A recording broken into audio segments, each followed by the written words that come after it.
Hai Sobat Level Up, hari ini kita akan membahas materi akuntansi tentang neraca saldo. Nah, sebelumnya, untuk membuat neraca saldo, ada baiknya teman-teman memahami tentang cara membuat buku besar. Karena untuk mengisi neraca saldo, kita memerlukan data-data dari buku besar. Nah, bagi yang ingin melihat tentang buku besar atau belum bisa lihat di video yang sebelumnya. Dan jika ingin ada request tentang materi akuntansi berikutnya, kalian bisa tulis di kolom komentar. Yuk kita mulai. Nah, jadi yang kalian lihat sekarang ini adalah bagian sini sampai sini itu adalah buku besar ya. Buku besar yang saya punya adalah buku besar kas, buku besar peralatan, buku besar perlengkapan, buku besar piutang, buku besar prive, buku besar modal, buku besar hutang, buku besar hutang bank, buku besar beban listrik, dan buku besar pendapatan. Nah, untuk kolom neraca saldonya sendiri itu cukup simple ya, karena cuma tadi dari akun, debit, dan kredit ya. Oke. Nah, gimana sih cara kita mengisinya? Nah, cara mengisinya adalah pertama, untuk tanggal pastikan dia selalu tanggal 31 ya. Bulannya ya sesuai dengan bulan yang ada di buku besar. Nah, pada saat buku besar ini adalah bulan 7 ya. Nah, akun yang pertama yang harus kita masukkan adalah akun kas. Kita tulis kas ya. Nah, sebesar berapa? Nah, besarnya adalah kita bisa lihat di buku besar kita pada bagian bawah. Nah, di sini buku besar kas saya sebesar 13.700.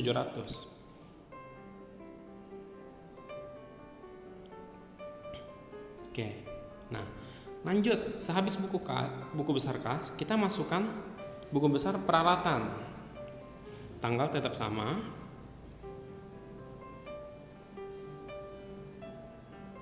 Nah, peralatannya sebesar 2.500. Oke. Nah, selanjutnya adalah perlengkapan.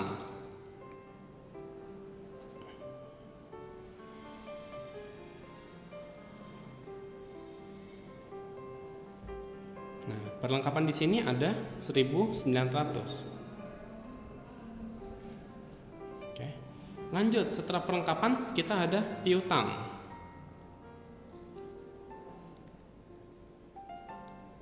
Nah, piutang di situ sebesar 1.750. Lanjut, setelah piutang kita memiliki prive.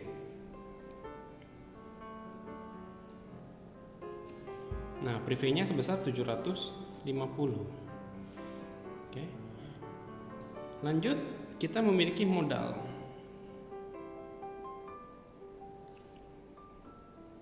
Nah, modalnya terletak di bagian kredit 13.900.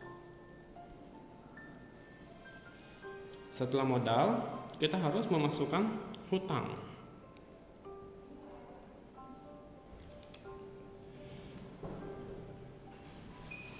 Untuk hutang di sini besarnya 350. Kita masukkan 350 di bagian hutang. Lanjut, kita memiliki hutang bank.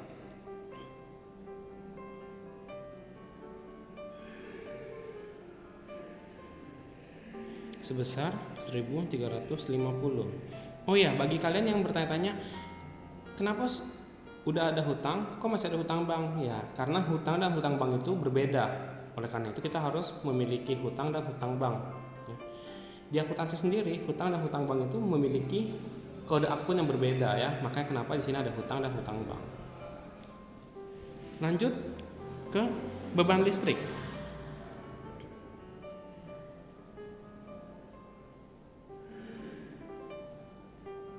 Beban listrik sebesar 500. Dan yang terakhir adalah pendapatan.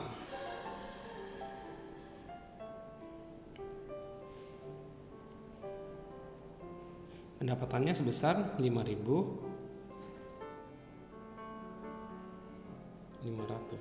Nah, jika kita sudah mengisi kedua kolom, nah, langkah selanjutnya adalah kita harus menghitung antara kolom debit dan kolom kredit harus sama atau yang kita kenal dengan nama balance. Yuk kita hitung. Kas 13.000 700, ditambah peralatan 2.500, ditambah perlengkapan 1.900, ditambah piutang 1.750, ditambah privat 750, dan ditambah beban listrik 500. Nah, 21.100. Nah, sekarang kita hitung bagian kredit. Di modal ada 13.900, ditambah hutang 350, ditambah hutang bank 1.350, ditambah pendapatan 5.500. Nah, ternyata sama. Nah, jika sudah sama, berarti tandanya buku neraca saldo kita benar. Gimana? Mudah bukan? Sekian video dari saya. Jangan lupa subscribe dan tulis di kolom komentar jika ada yang ingin kalian tanyakan. Terima kasih.